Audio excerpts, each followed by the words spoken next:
Paul Valéry, Variété 2, 1930, Stéphane Mallarmé. Un télégramme de sa fille m'apprit, le 9 septembre 1898, la mort de Mallarmé. Ce me fut un de ces coups de foudre qui frappent d'abord au plus profond et qui abolissent la force même de se parler. Il laisse notre apparence intacte et nous vivons visiblement, mais l'intérieur est un abîme. Je n'osais plus rentrer en moi où je sentais les quelques mots insupportables m'attendre.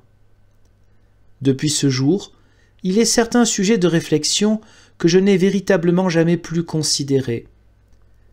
J'avais longuement rêvé d'en entretenir Mallarmé. Son ravissement brusque les a comme sacrés et interdits pour toujours à mon attention. En ce temps-là, je pensais bien souvent à lui, jamais en tant que mortel. Il me représentait, sous les traits d'un homme le plus digne d'être aimé pour son caractère et sa grâce, l'extrême pureté de la foi en matière de poésie. Tous les autres écrivains me paraissaient auprès de lui n'avoir point reconnu le Dieu unique et s'adonner à l'idolâtrie. Le premier mouvement de sa recherche fut nécessairement pour définir et pour produire la plus exquise et la plus parfaite beauté. Le voici d'abord qui détermine et qui sépare les éléments les plus précieux. Il s'étudie à les assembler sans mélange et commence par là de s'éloigner des autres poètes, dont même les plus illustres sont entachés d'impureté, mêlés d'absence, affaiblis de longueur. Il s'éloigne du même coup du plus grand nombre, c'est-à-dire de la gloire immédiate et des avantages, et il se dirige vers ce qu'il aime tout seul et vers ce qu'il veut. Il méprise et est méprisé. Il trouve déjà sa récompense dans le sentiment d'avoir soustrait ce qu'il compose avec tant de soin aux variations de la vogue et aux accidents de la durée. Ce sont des corps glorieux que les corps de ses pensées. Ils sont subtils et incorruptibles. Il n'y a point, dans les rares ouvrages de Mallarmé, de ces négligences qui apprivoisent tant de lecteurs et les flattent secrètement d'être familiers avec le poète.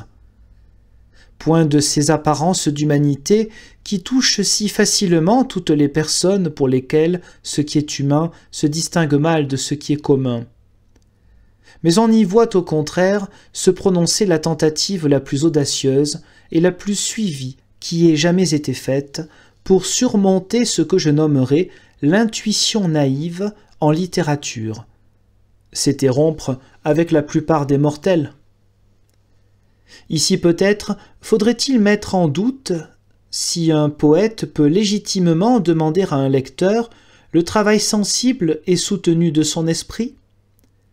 L'art d'écrire se réduit-il au divertissement de nos semblables et à la manœuvre de leurs âmes, sans participation de leur résistance? La réponse est aisée.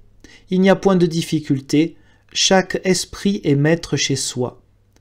Il lui est bien facile de rejeter ce qui le rebute. Ne craignez point de nous refermer. Laissez-nous tomber de vos mains. Mais il en est qui ne s'en contentent pas, qui s'irritent, qui se plaignent, et qui font un peu plus que de se plaindre. Quoique je ne vois rien d'excellent qui n'ait traversé leur colère et ne se soit fortifié de leur dédain, toutefois je ne sais les blâmer, je m'explique leur cœur. C'est une impatience assez respectable qui pousse les gens à déprécier, à interdire, à désigner aux railleries ceux qui ne comprennent pas. Ils défendent, comme ils le peuvent, leur honneur intellectuel, ils sauvent la face de leur intelligence. Je trouve remarquable et presque beau que des hommes ne puissent souffrir d'imputer à soi-même une sorte de défaite de leur esprit, ni de la supporter à eux seuls. Ils en appellent à leurs pareils, comme si le nombre des miroirs. Un homme qui renonce au monde se met dans la condition de le comprendre. Celui-ci dont je parle et qui tendait vers ces délices absolues par l'exercice d'une sorte d'ascétisme, puisqu'il avait repoussé toutes les facilités de son art et leurs heureuses conséquences, il avait bien mérité d'en apercevoir la profondeur.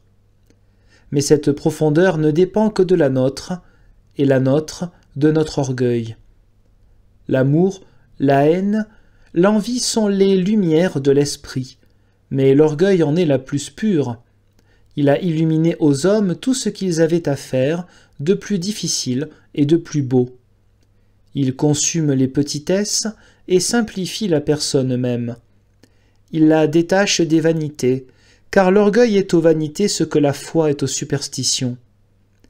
Plus l'orgueil est pur, plus il est fort et seul dans l'âme, et plus les œuvres sont méditées, sont refusées et remises sans cesse, dans le feu d'un désir qui ne meurt point. L'objet de l'art, attaqué par la grande âme, se purifie. L'artiste peu à peu se dépouille des illusions grossières et générales. Il obtient de ses vertus d'immenses travaux invisibles.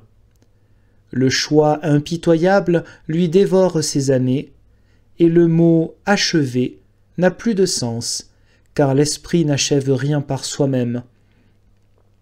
Mais détaché des attraits qui le rendent utilisable à la plupart des hommes, l'acte mystérieux de l'idée perd ses motifs ordinaires et ses causes reconnues. Mallarmé se justifia devant ses pensées en osant jouer tout son être sur la plus haute et la plus hardie d'entre elles toutes. Le passage du songe à la parole occupa cette vie infiniment simple, de toutes les combinaisons d'une intelligence étrangement déliée. Il vécut pour effectuer en soi des transformations admirables. Il ne voyait à l'univers d'autre destinée concevable que d'être finalement exprimé. On pourrait dire qu'il plaçait le verbe, non pas au commencement, mais à la fin dernière de toute chose.